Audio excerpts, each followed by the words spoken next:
Pois é, e você falou aqui que vocês tiveram uma crise, um problema na relação, né? E esse livro, né, que fala sobre esse tema, né, as 5 linguagens de amor, né, foi fundamental para vocês. Foi a primeira atividade da terapia.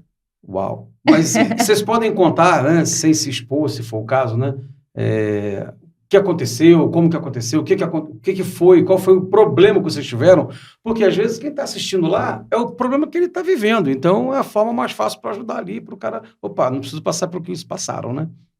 Pode dar uma dica aí? Pode falar o que aconteceu. Na minha percepção, foi a falta de autoconhecimento, foi a falta de empatia, de olhar para o meu cônjuge da maneira que ele merece ser olhado, né? Aquele olhar individualista, o próprio egoísmo, centralizar, criar expectativas fora da realidade, né? Então, eu comecei a criar, não sabia quem eu era, eu não conhecia os meus valores, fazia projeções no relacionamento que muitas das vezes não eram atendidas. E ao longo do tempo, né? Tudo isso não tratado, né? Vai se desgastando, vai virando aquela bola interessante de neve. Que você falou aí, uma outra coisa bacana, né? Autoconhecimento. Sim, né? sim. Não adianta você ser um conhecedor das 5 linguagens de amor, mas não se autoconhecer. Sim. Ou seja, tem que saber até qual que é a sua linguagem de amor. Sim. Então, já para a gente começar a esquentar a conversa, quais são as linguagens de amor? Fala para a galera. Vou deixar o André falar, que ele fala primeiro da percepção Vamos lá. dele. 5 linguagens de amor, André, quais são aí? Vamos lá. Deixa eu contar um pouco. Isso, da percepção dele, né? A questão do testemunho, né? Um isso. pouquinho porque a gente veio, né? Tanto eu quanto ela, a gente veio de pais, né? Com casamentos disfuncionais, cada um da sua forma, do seu histórico, né? Não vou entrar em detalhe aqui, até a gente pode falar da gente, mas não é bom a gente ficar falando dos pais, né? Assim, a respeito a eles, mas tivemos heranças familiares com problemas, né? Isso veio na nossa bagagem, né? A gente se conheceu morando perto, bem jovens, começamos a namorar e queríamos ficar juntos, queríamos ter uma família, né? Mas não tínhamos uma base espiritual relevante, nenhum dos dois, né? Nem emocional. Nem emocional. Ambos engenheiros da área técnica, então, ou seja, muito bom para outras coisas, para números, para projetos, mas não para pessoas. Zero para pessoas. E aquela coisa que Deus coloca 2 pessoas assim, com muita vontade de querer ficar junto, com muita vontade de formar uma família, de dar certo, mas que sem as habilidades, sem as ferramentas, né? E até chegar ao ponto dos dois quererem desistir, achar não vai dar certo, não tem como, né? A gente não tem ferramenta suficiente para isso, né?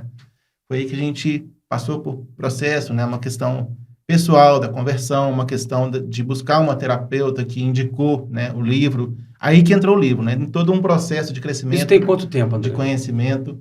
Isso tem 11 anos. 10, 11 anos. 11 anos. 10, 11 anos. Legal. Esse livro é bem antigo, né?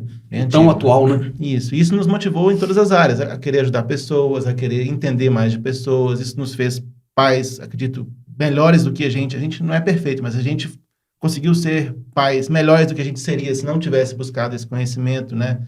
Tanto espiritual quanto emocional, né? Essa questão de entender de pessoas. E aí gostamos, e aí começamos a pesquisar, a estudar coaching, estudar a questão emocional.